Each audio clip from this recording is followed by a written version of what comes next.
Good morning, everyone. This is Suzanne Walker coming to you from the Indiana State Library. We are going to start our webinar today on the care and feeding of authors, how to plan a successful author visit. A few housekeeping items. As we are presenting today, I think our presentation today is going to be a bit fluid and organic. So feel free to type questions in the chat box, and we will get to those maybe as they're being asked, and I also might be jotting them down to get to them later. We feel like we'll have plenty of time for Q&A at the end. So if we don't get to your question, we will definitely get to it by the end of the webinar. If you are having any sound issues, you want to check out the box in the lower left-hand corner. If there is a global sound issue, we will announce it in the chat box. We do apologize if you are experiencing a sound issue, but we want to remind you that we are recording the meeting and you can certainly watch it offline after the meeting has ended. We do have an LEU for this webinar today, which you will be able to download at the end of the webinar. So without further ado, we are going to go ahead and get started with the care and feeding of authors, planning a successful visit. Yes, we are. Why is this not going? Hold on, folks. There we go.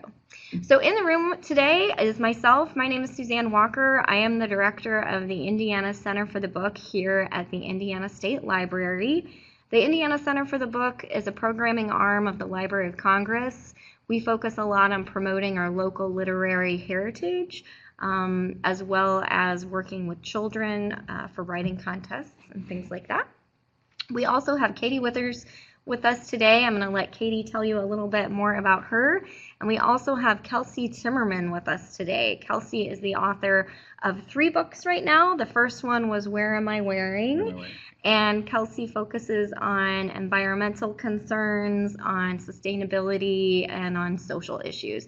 So Caity and I are going to flip our chairs right now so that she can talk on the microphone and tell you a little bit about the Indianapolis, the Indianapolis Public Library Foundation and the Indiana Authors Award. Hello, I'm Caity Withers, and I help coordinate the Eugene and Marilyn Glick Indiana Authors Award, which is an annual program through the Indianapolis Public Library Foundation that's funded through the generosity of the Glick Fund, which is a fund out of Central Indiana Community Foundation. We are celebrating 10 years of the award program. In honor of the anniversary, we're really excited to partner with the Indiana Center for the Book and the Indiana State Library to share some tips and best practices that we picked up over the years, including how to plan a successful author visit. So just a little information to set this up. The Indiana Authors Award's goal is to encourage Hoosiers of all ages and backgrounds to farther engage in the literary arts, and that can be through writing or reading. We work toward those goals in 2 ways. First, we give cash prizes in 4 categories to authors with Indiana ties. Kelsey Timmerman won one in 2014, our emerging author category. Authors also designate a $2,500 grant to an Indiana Public Library, and I see some participants that have won those grants, so that's pretty cool. In 10 years, we've honored 46 authors, and we've given a total of $214,000 in cash prizes. Indiana public libraries throughout the state have received $77,500 in grant dollars up to this point. So another part of what we do is readers and writers of all ages are introduced to the honored authors at outreach events at schools, libraries, etc. So we've gotten a lot of experience in planning these author visits over the last few years. We've reached more than 3,000 people through those outreach initiatives. The centerpiece of those outreach events is Meet an Author, Be an Author, and that's a day of activities for book lovers and aspiring authors of all ages. And we partner with the Indiana Writers Center on workshops on writing, publishing, and marketing. And attendees have the opportunity to meet with the winning authors and also network with more than 40 local authors every year. And that event is taking place on October 13th this year, which brings us to today's webinar on how to set up author visits for success. Kelsey won our award again in 2014, and he's also one of our most requested speakers. So he's a pro at these types of visits, and I know he has lots of good tips to share to make sure these visits are pain-free for you and for the author. So before we get into today's presentation, I also just want to say a big thank you for everyone tuning in today for all the work that you do to promote a passion for literature. It's important and we appreciate it.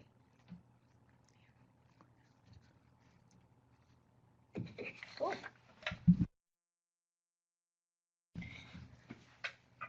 Okay, so thank you so much, Caity. And if any of you guys have any questions for Caity, you can feel free to jot those down in the chat box, and we will be sure to get to them. So without further ado, we're going to go ahead and move forward. Kelsey is sitting next to me right now. You can see the covers of all of his books there. That's actually him on the cover of Where Am I Eating? Is that you on the cover of Where Am I Wearing? My muscles are not that big. Okay. But I appreciate them getting some like really ripped dude to be on the cover. That's pretty nice. I first met Kelsey actually at the Muncie Public Library for a staff day. We were both presenting that day, and he opened up his presentation with sharing chocolate with the whole audience. So tip number 1, have chocolate available. Right, I keep doing that. So we are going to go ahead and start by talking about how to book your author, but before we talk about that, I'm going to talk a little bit about finding authors. So I'm a little biased, so that's why I put Indiana Center for the Book here on the first bullet point. Indiana Center for the Book, if you Google any of these things, you'll find all of their websites. We have the literary map for our state, which might be one way to kind of take a look, although some of those people are dead, so, you know. Keep that in mind. But we also have a website that we do try to keep updated for current Indiana authors and illustrators that write specifically for children. And as we move on, I will try to put the link in the chat box for that. Also, of course, the Indiana Authors Award is a great resource to try to find Indiana authors, particularly current Indiana authors. And Caity, am I right in thinking that there are sometimes there's programs where you can book one of them and the funding is subsidized? Yes, that's true. If you're a school or a youth serving organization, you can reach out to us and we will set up a time for an author to come talk to your school. Cool. So that's another way to get to find some Indiana authors. Kids Inc. is a local bookstore here in Indianapolis, and Shirley Mullen is kind of our local expert on children's authors. We are actually having a webinar in a few weeks with her just about current Indiana authors that write for children. So if you're looking to find a new author from Indiana to book, that will be a great webinar to attend. I also want to mention a couple of things that we talked about earlier offline, which I neglected to get onto the slide somehow. And that's Indiana Humanities. Indiana Humanities has circulating book club kits. A lot of them are by Indiana authors. They also have a lot of other resources available to help you find a good Indiana author. And then the other ones we talked about were also the Indiana Writers Center. The Indiana Writers Center is in the business of creating new writers, so they are doing lots of classes for writers, and they're taught by established writers. So their sort of slate of teachers is another really good resource. Was there another one we talked about? Indiana Humanities, Indiana Writers Center? I think that was it. So then, of course, your local community is a really good place. I don't really have the raise your hand function, but if you want to chime in on the chat box, you can let me know how many of you have had a local author stroll into your library and say, hey, I published a book. Can you buy it? Can you do a program with me? I'm sure most of us have had that kind of interaction with folks in our community. So there's pros and cons to that, and we'll talk about that here in a little while. But do know that you've got people that are writing in your community, which would be really excited to do an author visit for you. So all of that being said, I'm going to go ahead and go back and turn it over to Kelsey to talk about how to book an author from the author's perspective. Yeah, so for the last 10 years, I've been visiting schools and libraries and universities, and I've probably done more than, I lost track, probably more than 150, 200 events through the years. So I look forward to sharing some of those thoughts. Just a little bit more about me. So I've written 3 books. My first book was Where Am I Wearing? about 15 years ago now, I graduated with a degree in anthropology from Miami University in Ohio, not like the sunny one. And I just had a major case of wanderlust and wanted to explore the world, and was looking for ways I could go anywhere in the world and have experiences I knew that would be worth having. So I decided to check the tags on my clothes and just go to wherever they were made. It was like just that random. And then once I went to those places and I met some of the individuals who worked in the garment factories in Bangladesh, who made my underwear, in Cambodia made my blue jeans. It really kind of opened my eyes to the way a lot of people in the world live, and to some of the injustices and inequalities that many people on our planet face. And so what started off as kind of the silly reason to travel led to something much bigger, and led to more questions, such as where am I eating, which is my second book. So many of the people who were worked in garment factories before were former farmers. So I went to follow my Starbucks coffee to Colombia, Dole Banana to Costa Rica, things like that. And then my new book, which comes out actually a week from today, is called Where Am I Giving? And it kind of makes the case for that we need to be aware of the world that we live in and the injustices and inequalities. But once we are aware and you feel some of that responsibility, hopefully, then how do you act? There are good ways to give, and there are not great ways to give. And how do we look at when we look at our lives through the lens of giving? Like how do we live our lives, right? So that is my third book.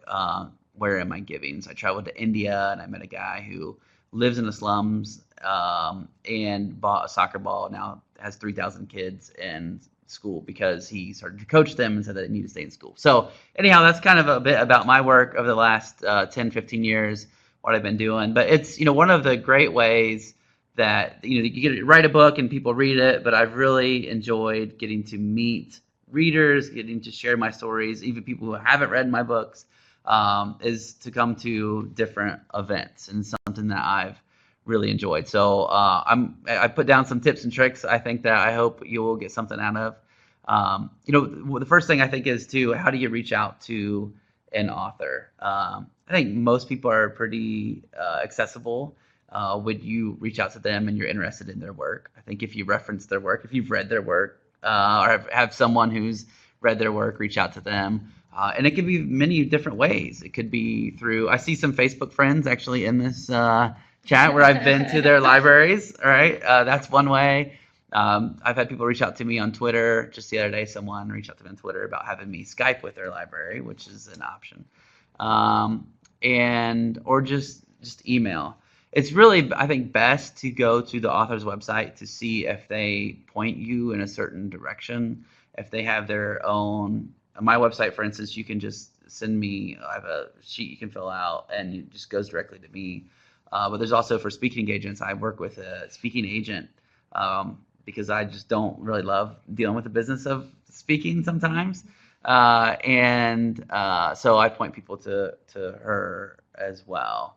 When you do see an author that has an agent listed or someone else listed, I think often that means that if there's an agent that's getting a percentage of what the author is getting, it's going to be a fairly high speaking fee, several $1,000s, or there would not be an agent interested in booking the author. But that doesn't mean if your budget isn't in that range that you still can't get an author, right? It might mean that, but I still think you can, look at some of the resources in your communities to help put together funds. That's one option. That's where I think that local authors are critical. Mm-hmm. If a library in California invited me to come speak for just a few $100s, and I have to be away for like 3 or 4 days, that makes it really hard, right, to commit to that. But a library in my hometown, I can show up, I can be there for an hour, I can pick up the kids from school, right. I can be there for dinner. And so that's, so I think that's one way that you can get an author that may be more. Also, when I evaluate whether I want to do something, I look at several different things. I look at, is it going to be fun? Right? That's awesome. So keep it fun, folks. So, and I think one way to keep it fun is, I think it's great to to show up at a place where people have read your book. That's not always the case. So if you have a reading group at your library, have them read that, like a book club, or have them read the book. Or my books get used a lot in schools, so they'll have like schools, and then maybe they'll come to the library, or I'll go to the school. And so that's a great way too, where people have like a little bit deeper questions, and it's and having for me to have some type of interaction that's not just me talking at people. Now, I think when it comes to the feeding, caring of authors, that it probably varies. I'm really laid back, and I like to talk to people, and I like to have people talk to me because I know everything I know already. So I like to even learn about experiences that I've lived and written about from their points of view. So I think that's great too. So if I feel like it's not just hey, let's invite this person to come and speak at our library because we're supposed to do things, and then 3 people show up, which I've had happen. And like I think every author has had that happen. You know, we hear that a lot, especially even big name authors where they haven't done a lot of really intentional planning. I think if you're going to have a successful event, you have to do that intentional planning. Yeah, I had an event that was 3 people, and 2 of them were my in-laws, my wife's like my aunt and uncle, and it was amazing. But then I've had other events that were thousands of people, right? So for me, I don't have any expectation anymore of what makes a success like that. But still, it's always a little bit awkward. There's only like 3 people there, and you have like this like more formal program planned, and all of a sudden you have to like, if I stand up there in front of these people, which is, you know, one's my wife's aunt, it's going to be weird, right? So you have to like adjust, which I think is important when, so feel free if you have any questions about how to reach out to an author or fund an author, we can bounce that around. Well, we didn't talk a ton about funding. I know that you mentioned that sometimes you could check with some local sources. You know, grant funding is always good when you can get it. I do want to mention that every county in Indiana has some kind of a county foundation. Sometimes they can help. I don't want to talk too much about numbers, but do you have sort of a range that you charge for a visit? Does it depend on what kind of a visit it is for you personally? Yeah, I mean, it totally. Is it like case by case basis? It's so like if it's a local library, I may pass that to my agent just because it's nice to do that for her. For her, and what she would do is she would talk to them, and what she could do is make it a bigger event. So sometimes, like, I noticed that when I started to get paid more, like I got more people there. Like there's more people invested, so I get to reach more people. I mean, it's also nice to get more money so I can, like, you know, pay the mortgage and like feed the kids, which is nice. But often I feel like if it's a good agent, that they will pass that back to the author if there's not much. So like it really, I think the range begins at about, most authors won't have representation of an agent unless their speaking fee is $5,000 or more. You know, for not all libraries have that budget. No, they really don't. Yeah, that's right. true. So that's where I think you have to like show that you are really interested in the work, that it's going to be a fun event, that they're doing other things around it. Like, I mean, I think that, well, I say we, like I'm speaking for all authors, but like, you know, we do this because I travel around the world to meet these people so I can connect them with readers and people I reach. And it's not about the money at all. It's about the passion for it. So I think if someone, it's near, like proximity matters. And if you can sell them on the fact that you're like really into what they're doing and you're really going to put some programming around it, I think that you get a lot more flexibility. So I'm like really flexible with especially like libraries and schools. Like the only time the agents book me to like schools are often when it's like some private school, you know, that's got a big budget. And so like, what, am I not going to talk to any of the others? Am I not going to talk to school like I went to? Right. You know, we graduated 47 kids. We had driver tractor to school day. So like, it's across the board. It's hard to say exactly. I would say in our experience booking authors that the kind of range we see, the most affordable starts at, and this is for local authors, starts at around $250, and then it can go up to a couple thousand, but I would say the average is $750, at least in our experience, and that's for like a half-day visit. So, and also, I just want to remind folks that if you are trying to get an author to come in from out of town, it really is a courtesy to go ahead and cover their travel costs. You've got to cover their flight. You need to cover their hotel stay, things like that. If you're not prepared to cover those expenses, because these authors do have kids, they do have mortgages, they do have expenses, and we want to respect the fact that spending time with us. So be prepared to go ahead and cover those kinds of expenses.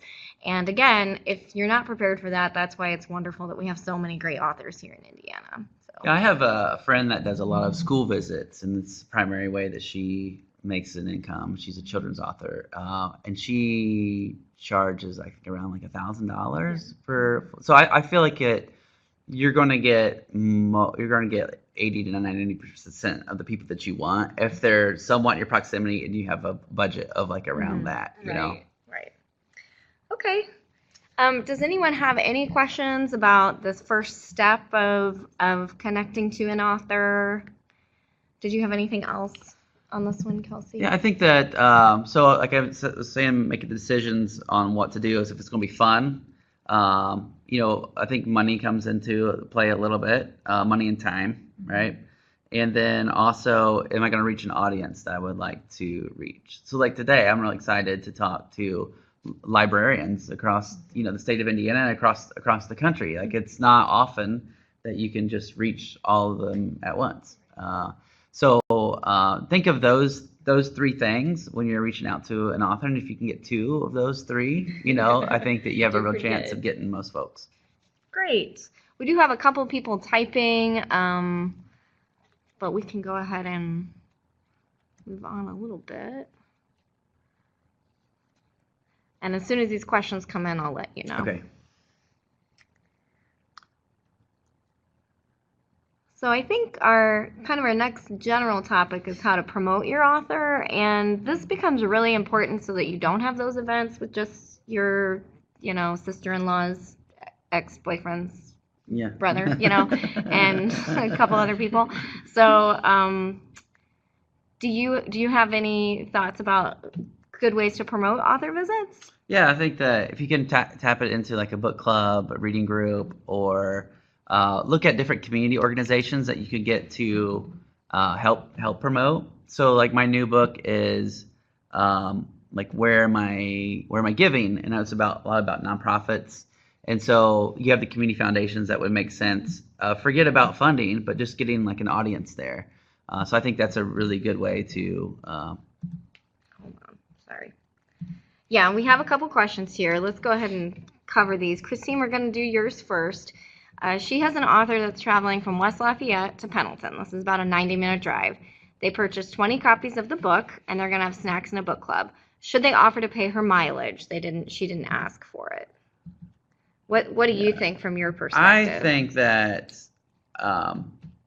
think that you should always be the first one to bring up money, right? Because it is really awkward when you're asking someone to drive 90 miles and you don't bring it up, right? Yeah. So if you have no budget, say that you have no budget. I'm sorry, we have no money for this, but here's what it's going to be awesome. You should still come. Yeah.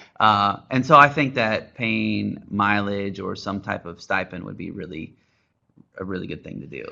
And I know that Indiana Humanities, who we work with a lot, they also just really feel like it's a common courtesy to go ahead and extend that.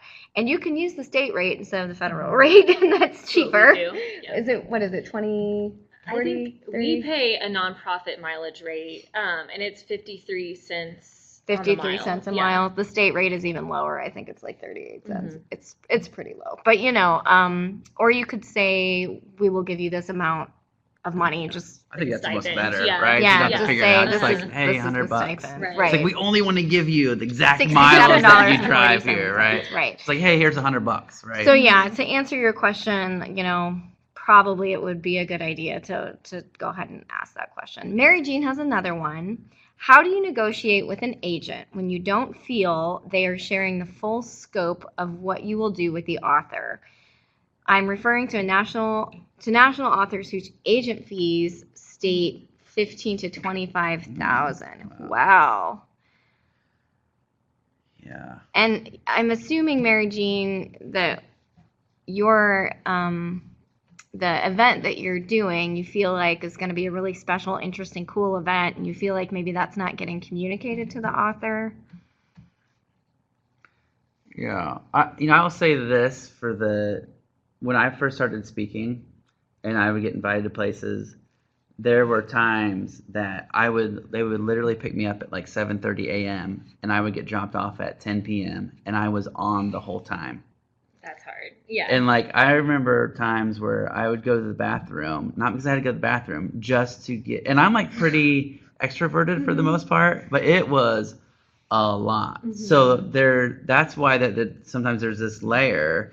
Like I am much more open with my time than my agent would be. So I often, at some point, I think once everything's negotiated, it's good to talk to the author and to see what they're willing to do. If you try to add in a bunch of extra stuff, that could get weird. For me, like I always like to under promise and over deliver kind of thing. Mm-hmm. So like I completely handle a full day of meeting people for coffee and a lunch and one big talk and then like three visits to local high schools. Like that's fine, but not all authors will be up for that. So yeah, every agent and every author are a little bit different. If you try to circumvent the agent, I think sometimes they'll get a little not happy about that. But. Yeah. Protective. Yeah. Mary Jean also says, are fees negotiable? I mean, in my experience, it seems like they are, I think. Yeah. I think a lot of times these happen on a case-by-case basis. But I do think proximity matters a lot in that case. I think proximity and then how awesome your event is going to be. Right. So like I get invited to community reads where they'll choose one book to read and they'll read my book and they'll have me come in and speak. Those are awesome, right? Because everyone in the community's read the book. You may come talk to hundreds of people who've read my book. Like, yeah. Like, so, and plus then they also bought a lot of books too. So that's nice. But I think I care more about the fun than how many books they bought. But speaking a little bit more about events, could you tell us maybe what would be a non-attractive event to come to?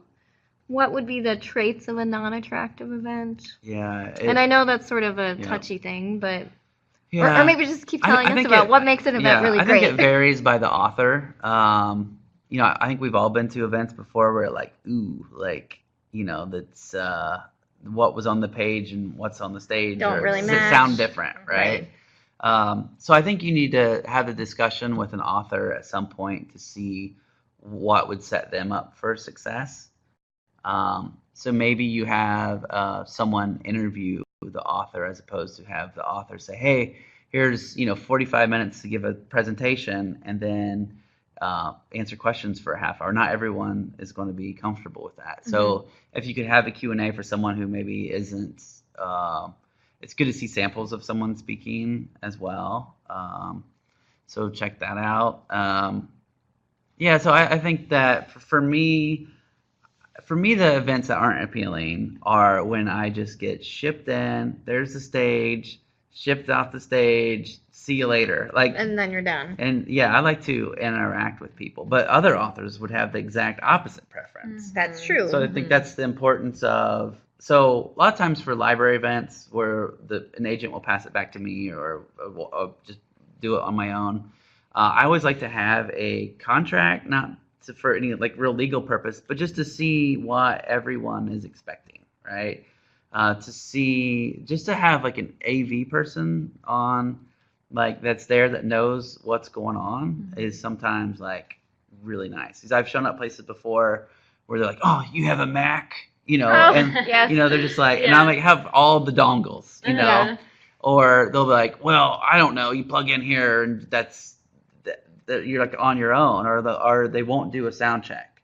or they'll be like last second stressing out whether we're going to get a projector to work. So to me, those are all things that stress me out as I'm trying to prepare mentally for to give a presentation, have the energy to be running all the IT myself and trying to figure out how the system works is tough too. So, but yeah, have it spelled out of what the author is bringing and what the author is going to do, what you are bringing to the event and what you are going to do. I think that can make the event much more successful when everyone has certain expectations. Yeah, manage expectations. Caity, did you have something else? I was just going to say kind of what Kelsey said, managing expectations. I think the clearer that you can be upfront about how the event is going to flow, the more comfortable the author's going to feel when they get there because they feel like they know what they're getting themselves into. So they'll come in more relaxed, and I think that's better for everybody. So communication is always key. So like a nightmare scenario would be that I show up, AV is like not where, oh, well, we don't have any AV. And I had spent hours making this PowerPoint presentation, right? And then also they told me to prepare a talk for, an hour. And all of a sudden we start 10 minutes late. There's a 15-minute introduction. And then I have an hour talk prepared because that's what I was told to prepare. And suddenly I have 35 minutes. I don't know if that's the right math or not, but that's okay. No one's checking. And then I'm like having to edit in my head the talk, or what am I going to cut out? What slides am I going to skip? What stories am I going to leave out? So those are the things when it's organized well, because that happens a lot where you're told a certain amount of time, and that's like the amount of time that for that event, but it's not what you were actually given. So you set yourselves and the author up for success by clearly communicating how long you want them to present for, because that can get really. I've had to have an hour prepared before and had to chop it to 20 minutes. Wow, and that's something that I feel like most of us would just, that's kind of a given. You let them present for the amount of time that you told them to present, but at the same time, sometimes if you're not prepared at that event day, there might be all those kinds of things that happen that wreck your flow for the day. And then, so you got to be organized. I mean, I get it too. I mean, you're organizing an event and you don't always think of, you've got so much to think about that it can be tough to think of every single thing. And I think we were really hitting things on this slide during most of this conversation. So let's talk quickly a little bit more about promoting your visits. And I would really like everyone to chime in the chat box. What are things that you've done to promote an author visit that have worked for you? Feel free to chime in on the chat box for that. Kelsey, is there anything that libraries or other organizations have done to really promote your events ahead of time that you felt were really good things that they did? Yeah, I've had people ask me to make videos. I made videos before kind of promoting my visit. So Marion University is getting ready to use one of my books, Where Am I Wearing, as for their first year read, and they had me do a video, just say, hey everybody, I have a trailer for the book, because who wants to read books anymore? Just give me a 3-minute trailer, right? And so that's something that the library can share. Look at what resources the author has, and I have photo galleries from each of the trips that people can use, and so I think it's a good idea to reach out to the author, and some or maybe don't respond back at all on this, but just to see kind of what resources that they have that they could share, or just follow them on social media. I think that's a great way, and you could do, if you have library chats on Twitter or anything like that, I think is a good way. So Diane says, if we have an author coming, we always make sure the countywide newspaper does an article for us so that more people know about it. I think that's a great idea, especially if you still have a countywide newspaper. That's a wonderful thing to do. I also, in almost every presentation that I do, I always try to encourage libraries to work with partners. So this might be your schools. This might be, groups in your community, the Lions Club, the Sierra Club, whatever you have in your community that can help cross-promote the event. Of course, you want to take advantage of all of your social media opportunities. Also, let neighboring libraries know. See if they can partner with you on the event so that they can send, their patrons to your event and vice versa. We don't all have to have, in Indiana, we have lots of libraries that are sort of sharing counties. So you might have a county that has 3 separate library systems in it. You don't have to have 3 events for your author on that day. You could have one event at the biggest library and send all of your patrons there, and that would be okay. Doing something like that, I feel like if you've got, there's got to be some sort of critical mass in the room to have a great discussion. And certainly I've been at events where there are too many people in the room, and that can be almost as uncomfortable as if there's not enough people in the room. So all those things, you have to kind of keep in mind, I suppose. Caity, can you think of other great things for promoting events? Yeah, 2 things to say. First, I totally agree on partnerships. I think our most successful events have been ones where we've had partners. And I think when you're approaching a partner, think about it from their perspective. What will they get out of the event? And then work from that angle. And I think that will get partners excited and more likely to get on board. We've done some research these past couple of years about what promotional tactics work best for us. And we found that the 2 things that work best is working in our own library and partner libraries to spread the word, librarian to book lover about this event, but also social media. We've made event pages for author visits, and those have gone really well. And we've been posting frequently on the event pages. So we don't just make an event page and send it out. We put little teasers, we'll, link to the library's page about the author, etc., to build some excitement. I did a 3-day visit to Evansville, and they have like a kind of one book, one community read or whatever it was called there. And they had so many partners. I spoke at high schools. We had, I wrote a book on food, where am I eating? We went to a cooking class that people could come to. That wasn't me teaching anyone how to cook. I was participating in eating. That's really fun. I visited Ivy Tech was a partner. I mean, they pull out all stops. Like for 3 days, I felt like the king of Evansville. But it was so much about like partnerships. Yeah. So there's a lot of great things in the chat box.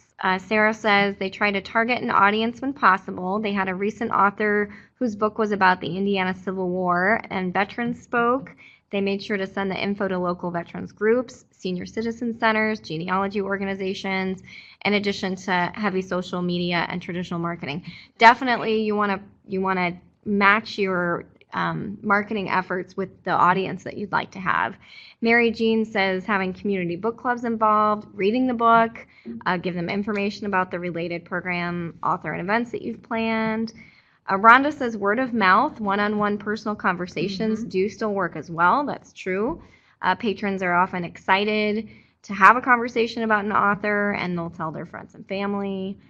Julie says they did book giveaways leading up to an event and then had a book signing, and that does help build excitement as well, definitely. Which is also a good plus for the author. Yeah, I think that if you can show an author that they're going to get those books in people's heads and hearts, and people will buy them, I think that's a great way to show support. And a lot of authors, you can work with their publishers. We can do this with Kelsey's books.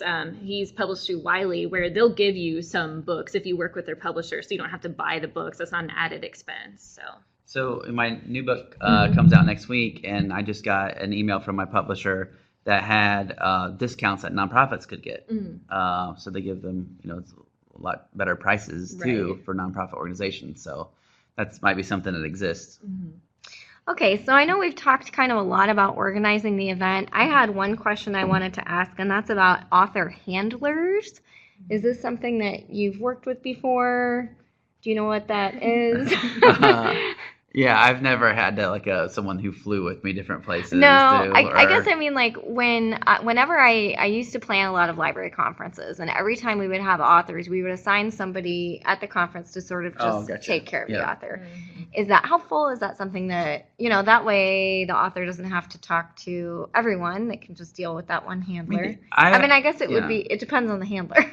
I've had, so Evansville, the 3-day thing, it was like each day for parts of the day I would be passed off to another person. And that, but that was a big thing. Yeah. And, it is nice if you're doing multiple events to kind of have one person who's your meeting? I mean, it can be overwhelming, right? Sometimes you just meet 3 people and you're related to 2 of them, right? But sometimes you meet hundreds, if not thousands of people throughout the day, and to remember names and faces. And so, yeah, to have like 1 or 2 people who are kind of guiding you or dropping you off at a place, and I'll be back at this time to get you, and then we'll go this. And that is pretty nice. Okay, and that's something I always sort of try to make sure, even if I have an event here at the State Library once a year and I have a few authors that come to that, and it's just, it's kind of a longish day, and so I try to make sure that there's someone that they meet as soon as they walk in the door. That person makes sure they get paid, that person makes sure they have any water or snacks that they need, all that kind of stuff. Also helps them stay on schedule is the other thing, making sure that they know where they're going and what room to be in.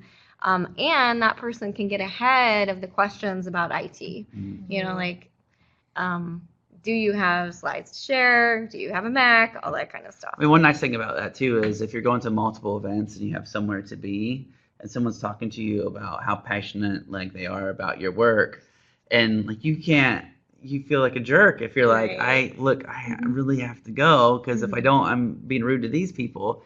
To have someone else come in and say, hey, Kelsey, we really have to go. And I'm like, oh, I'm sorry. Yeah, so you can let somebody Katie's else. making me leave. Yeah, put the blame on someone else. Yeah, that's great. And it also makes sure that you don't accidentally overlook something like paying an author.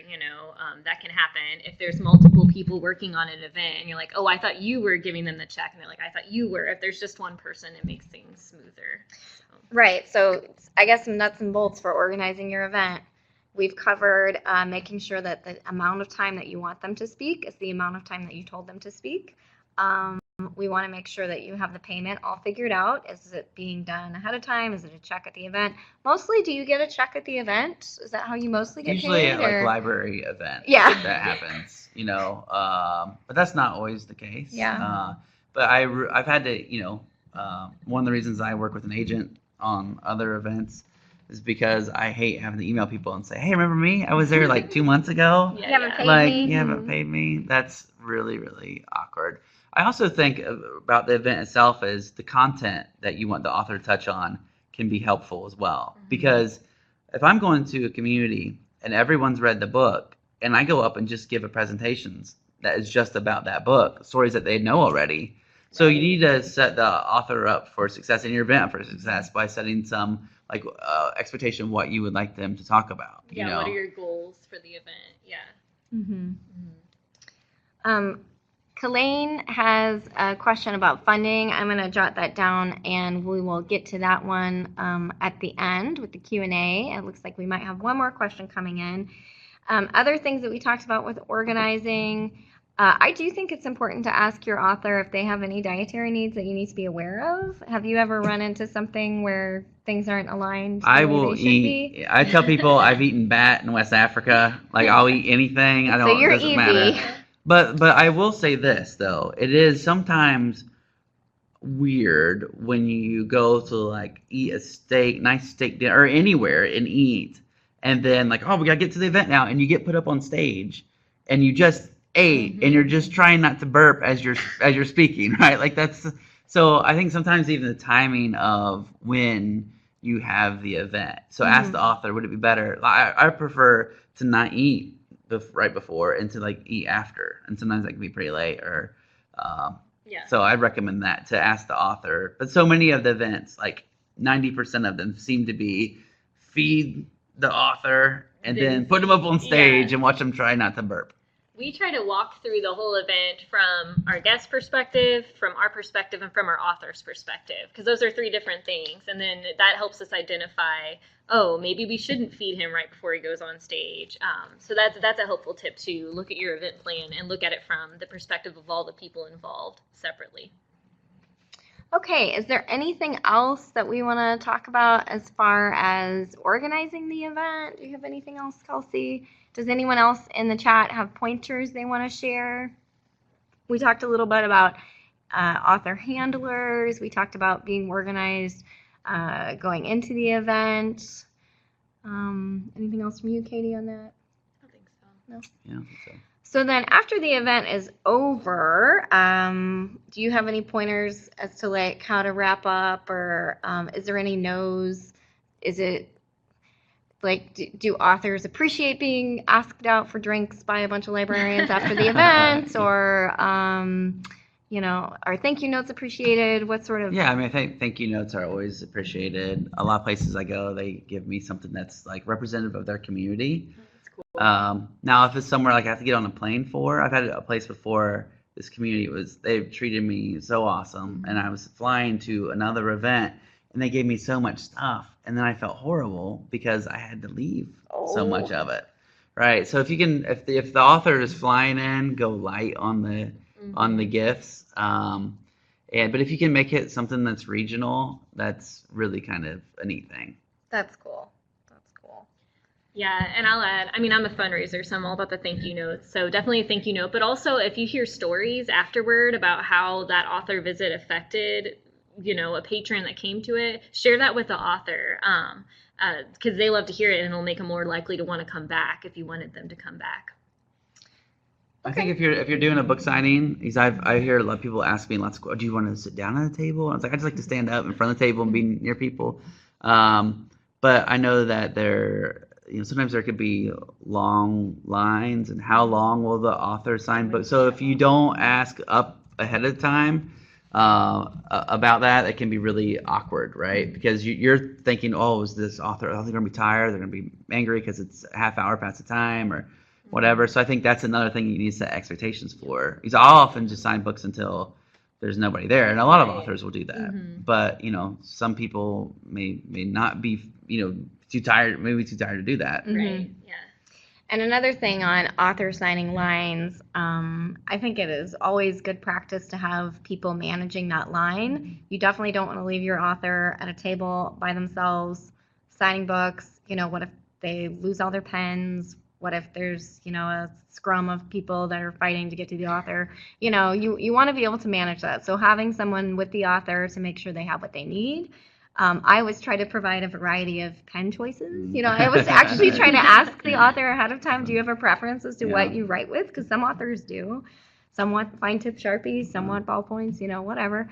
And then I always try, if it's going to be a long line, to do the Post-it note thing, where you go down the line and you ask people, like, who is the author going to make the book out to, and you write it down. That way they're not asking about spelling while you have a big long line, things like that. Yeah, that can be nice too. Cause sometimes when I'm signing books, if my mom was in the line, and like I would be like, I can't remember her name, So like because you're just like kind of your mental capabilities have kind of left. Right. So like doing a book signing in my hometown is kind of scary because you're like all of a sudden reminded of people whose names you should know. It's almost like a panic, and I just like forget. And any other time I would know their name, right? So sometimes those Post-its are nice just to keep the awkwardness of like, you forgot your uncle's name. Yeah. Yeah. I think too, having someone like a volunteer or library staff member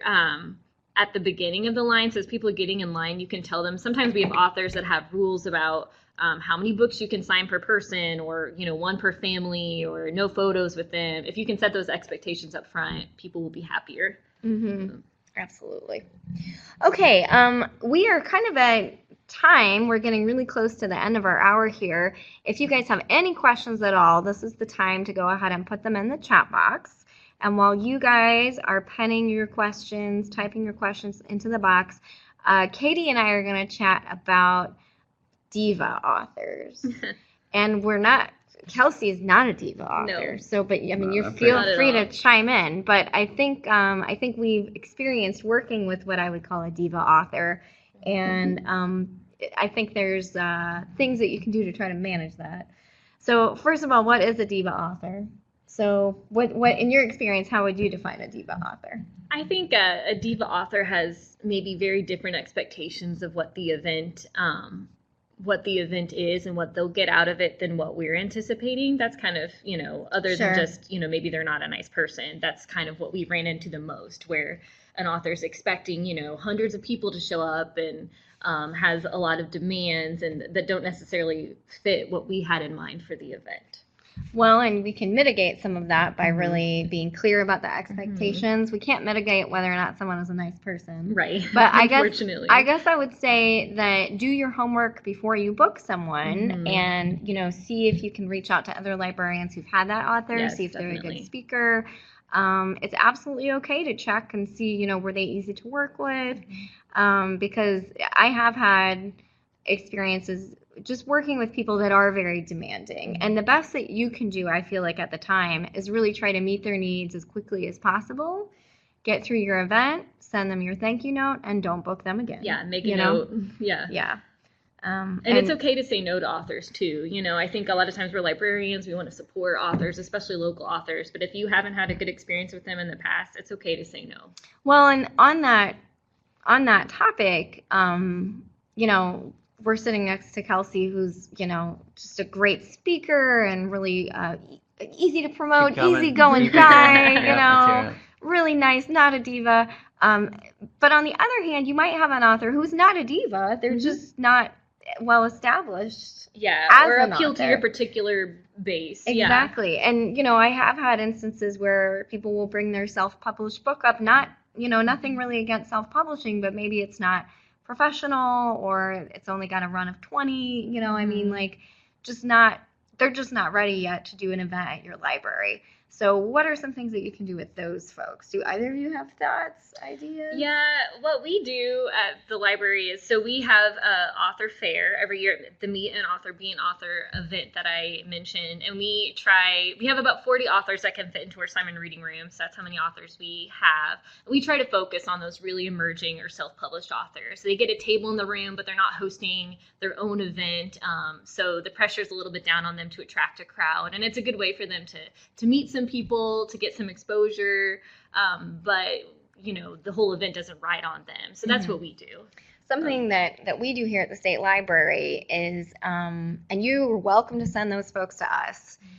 What we will do is we will link anybody in Indiana onto the children's and children's authors and illustrators website. Right now, we just are maintaining the children's authors. I think it would make sense for us to have adult authors as well. I mean, most authors are adults, but you know what I mean. Adults, there are authors that are writing for adults. Yep. Exactly. Anyway, but we always just ask them, first of all, do you have a website? Because if they've taken the time to do this book, I feel like it's necessary that they have a website to start promoting it. In today's world, they need to have that. If they have that website, we're happy to go ahead and link it on our website. That doesn't mean we're going to purchase their book necessarily. It doesn't mean that we're necessarily going to do a program with them, but at least we can do that much. And then as they get more established, we can have more of a relationship. Candace says, and at this point, we're just going to go ahead and move into Q&A. So we're going to cover as many questions as we have time for. I will go ahead here in a second, put up the LEU form. So we'll start with Candace. She says, I wanted to pursue a new program series where I would try Skyping with authors. Has anyone had experience with this? Are there issues to consider? So Brianna says that they Skype with lots of authors for a book chat. And Kelsey said that you've done some Skyping. Can you talk a little bit about what that looks like? Yeah, so I mean, it's, I can be sitting at my desk at my home and it's fantastic. So I think that's a great way to get those authors who would be a bit more inaccessible, whether it's regionally or budget wise, to get. I Skype with any class that reads my books. So if you had like a reading group, I would try to make that work through Skype at no cost, right? So I know some authors don't always do that. There's could be cost, but I think it would be a lesser cost. So I think that works out fantastic. Now I will say this about Skype. What I don't like doing about those presentations, I don't like giving like a formal presentation to my computer. It's just like me sitting in a room by myself. Like you're doing right now. Well, but you're here. There's two people here, right? So at least I can interact with someone. But when you're just talking to the computer and there's no feedback whatsoever, so I prefer those to be more of interactive, more Q&A. And I think that works a lot better than just people staring at an author's head on the screen, them just like blah, or like reading from their book. I think so in that scenario, I think you should have people familiar with their work to some extent, asking questions, and that's a really great way to do Skypes. That way it really is more like a chat Yeah. versus a presentation. The other thing I would say about that is you want to be sure that the technology on your end is good and set up. You want to have a screen so that the kids aren't all, or adults, whoever you're programming with, I just automatically think kids, so that they're not all like hovering around one computer screen. You want to be able to present it on a wall or on a screen so that everybody can see. And speaking from a really bad personal experience, double check the time if there's a time no, zone change. yes, absolutely. We had a really large event for a big name author, and he was in a different time zone, and he didn't pick up our Skype call. So, make sure, because he was asleep. So, make sure it's the right time of day for them and for you, and clarify what that is, just speaking from a really bad experience. Well, and I think that's something to keep in mind anytime you're doing any kind of an event with somebody that's coming. And as we know in Indiana, we have more than one time zone in our own state. Right. So, right. We have to make sure about, like when you were in Evansville, that was a different time zone. Yeah. So you have to make sure that that all of those line up. Yeah, we like what you said, Mary Claire, about Skyping with Joshua Becker. That's really cool. I actually think that spiking punch might be a good way to liven up event, too. Oh, dear. There you go.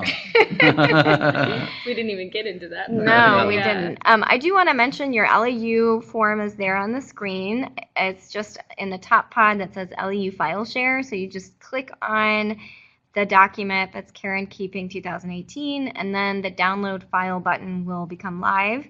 And you just click on that button and you'll be able to follow the prompts to save it to your computer. And then you can actually go ahead and type your name on it.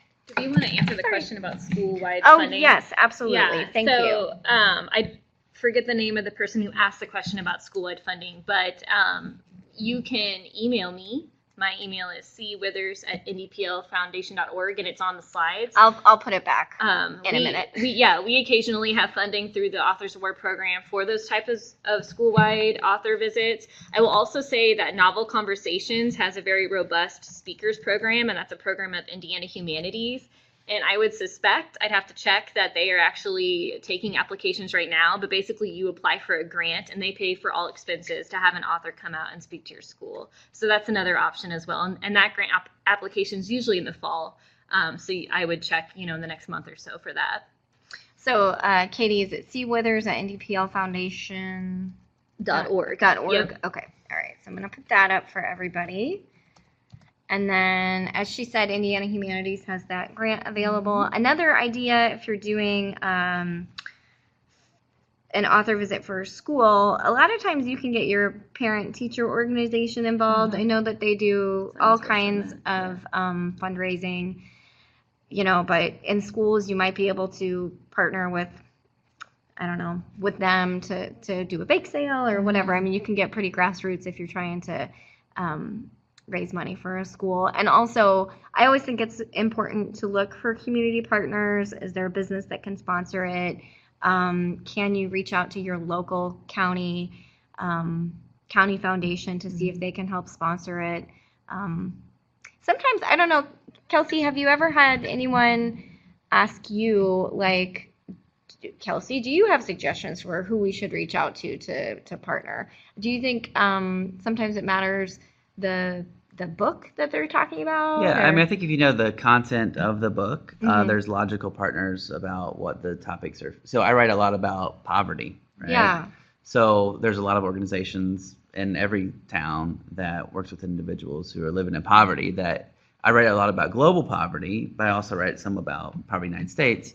So those are, obvious partners and potentially funding partners, but if not funding partners, just to get, people there. And, I think all of us do this work, authors, librarians, to make an impact with these stories and with these words. So, that's what it's really about. And I think that those organizations can really help us make an impact. Okay, well, we're going to stay on and answer a couple more questions, but mostly we're all set for today. So thank you guys so much. Again, the webinar was recorded. I will send out the recording to everyone that attended and everyone who registered and who was unable to attend. So thank you guys all so much for being here. I want to thank Kelsey and Caity for being here as well. So if you have any other final questions, we're going to go ahead and turn the sound off, but we will answer those in the chat box. So thanks, everybody. Thanks. Thank you.